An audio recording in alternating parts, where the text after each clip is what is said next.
যিশুর জীবন্ত বাক্য। যিশু কি বলেছেন? এ জগতে তোমরা কষ্ট পাচ্ছ, কিন্তু সাহস হারিও না, আমি জগৎকে জয় করেছি। নিজের বিষয়ে আরও সাক্ষ্য দিয়েছেন যে তিনি স্বর্গ থেকে নেমে এসেছেন এবং তিনি ছাড়া কেউ স্বর্গে ওঠেনি।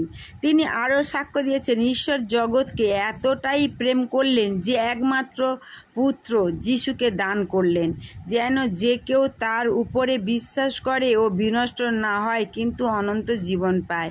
যে তার উপর বিশ্বাস করে তার কোনো বিচার হয় না। প্রিয় ভাই বোন, যিশুকে একবার বিশ্বাস করে দেখো। ঈশ্বর যিশুকে পাঠিয়েছেন। যিশু হলেন ঈশ্বরের ছেলে। ঈশ্বরের কোনো জাত ধর্ম নেই। যিশু হলেন ভালোবাসা। আর তোমরা সেই ভালোবাসার অধিকার লাভ করো প্রিয় ভাই বোন, শান্তি পাবে অন্তরে। জয় যিশু।